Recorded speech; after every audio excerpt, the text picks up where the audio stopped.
Hey, Donny Walker here again today. So, remember you guys see me on Buckin's video there? I got that big maple slab from him. I built it into a bench already. I did a quick rough sand on it and put some oil on it, just some base oil just to soak it up a bit, and it's going to leave it the rustic look. Have a look. There we go, Buckin. 40 inches high. I got that special little knot that was on the side there. I drilled a hole through it so I can hold my bar wrench or a ratchet in there. Pretty cool. I have the saws on here that I disassemble and assemble. And away we go. It's a nice long bench. Looks cool in here. I just got some old 6x6 pressure treated beams and just cut them up to the size. So yeah, I'm going to put my first saw together here just now. 661 for Darren McLeod. Not sure where he's from. Looks like 250 number. He must be from the area. Oh, wait a sec. He might be from Masset, the Queen Charlotte. Yes, he is. Masset, BC. So Darren, I'll have this done today and get it back to Johnny tomorrow, and then he'll be shipping it off hopefully tomorrow or Monday. Sorry. Okay. So Buckin's been running a 572, and it's kind of his first auto-tune one. He's kind of run a lot. He's run a few other ones. Me and him have the 592 and a 585 non-auto-tune. I'm going to have to get a little 550 Mark II in his hand one day here too, eh? So he's asking me some questions about the reset on these, and there's a lot of controversy I've seen on there. Maybe I've said a few things a little wrong, but I'm going to tell you exactly the way Husqvarna has told me what to be doing with them. So on the 572, you have, just give me a sec here. Not just the 572, any of the auto-tune saws all work the same. The factory guys or our salesmen or people, they tell us when we run them for customers, we should let them idle for a few minutes, close to 5 minutes. That just sets the idle and gets it used to the area. And I've kind of said this before. So it kind of adjusts itself for idle and the weather and the type of fuel you got in it and blah, blah, blah, So then you're supposed to make a few cuts with it, just, 4 or 5 rounds, and then it should set the high end. You can also do a rip with it if you got wood around to do that with. And a lot of dealerships don't, or some people don't. But if you're out cutting firewood or falling, you always got a piece laying around there. Not necessarily that you actually have to run them all like that from the beginning when they're new. We have experience and sold many of these auto-tunes and really just started them up, revved them up a little bit, sent them out to everyone, and we really haven't had any problems. We've had a couple that we had to reset, but very little. It's usually usually have to reset them if they're used a lot and they have some mechanical problems. If they're not idling or they're running weird, like doesn't feel like it's revving to full power, then maybe you should try to reset it. So when it's cold, just let it sit there and idle for 5 minutes. Shut it off, or you don't have to shut it off.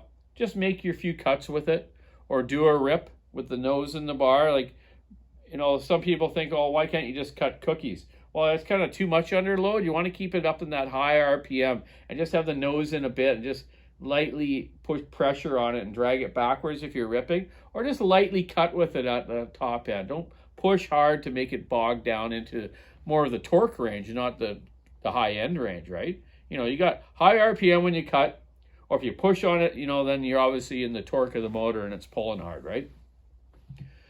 So those are kind of the ways. That's the way you need to do it if you have to. Some guys, like I say, even Fowler saws the 572s and the one Buckin's running. He's changed mufflers on it, and the guys are commenting saying, oh, you got to reset the auto-tune. No, you don't. It self-adjusts itself, and his is running just perfect every time he's changed a muffler that he's working on and other stuff. And I've experienced the same thing. My Fowler friends, they've never had to reset them. Only guys I've told to reset them is guys that are, if they're having problems with them in camp, they're up in the middle of nowhere and they're not running right, then I'll suggest to do it. And I explain how to do it for them, or they can watch the one video I did where I taped the air filter completely shut and the thing still ran, but it ran like a piece of crap. And then when I took the tape off, it ran perfect and it reset itself and it worked fine. So really, the only reason you need to reset, if say today I was cutting at the beach, out by Buckins in Cedar area, okay? And then I went up Mount Victoria or Mount Arrowsmith here, 2,000 to 3,000 feet up, and tried to cut. And for some reason, it didn't quite self-adjust. It was running a bit crappy. Then you'd want to do the reset like that. Let it idle for a few minutes, then make some cuts with it and see if it resets or runs properly. And it should. Most of them do it really well.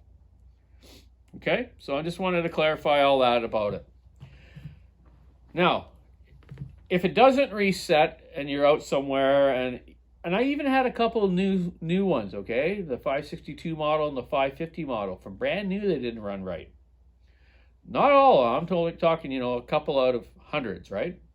So don't get all crazy and think that they're all going to be running crappy. They're very good running saws. They got an excellent system, just like M-Tronic.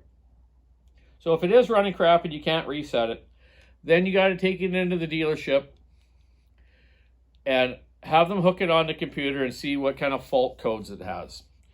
The fault codes can tell you if it's running rich or running lean. So most of them are running rich because they have air vacuum leaks. So you want, if it's running crappy like that and you got these faults and the guy can't reset it at the dealership, then you need to be doing your checks. Compression check, air vacuum check, which will tell you if you got an air leak or vacuum leak, obviously. And that's most cases wrong with it. And you also got to think of other things. Plugged fuel filter, plugged air filter, but most people aren't that stupid. They take the filter off, see if it runs right, or change it or clean it. Or you can have some crap in the carburetor. It might have been something. I had one brand new one come from the factory with some sort of weird scale on the screen in the carburetor. I did everything on that thing, and I finally took the carburetor apart, brand new one. And it had some weird stuff in it. I don't know what it was. So anyways, yeah, you got to still be a mechanic. So like I say, compression check first, air vacuum check, then your mechanical stuff after that. Obviously, pressurizing the fuel line, making sure there's no air leaks in the fuel line, checking your vent, you know, checking your vacuum in your tank. Yeah, that's the things you need to be looking for. And another thing I've suggested to a lot of people is checking your wiring. I've had some brand new 592s where the wire wasn't routed right from the factory. It caught around the air fuel or flywheel and wrecked the auto-tune wiring, which interrupted the auto-tune.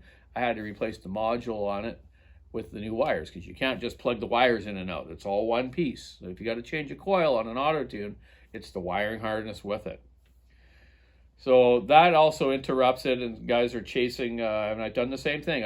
I've looked for other things that I thought was wrong with it, but now every one I check all the wires on every auto-tune saw that comes across our benches now.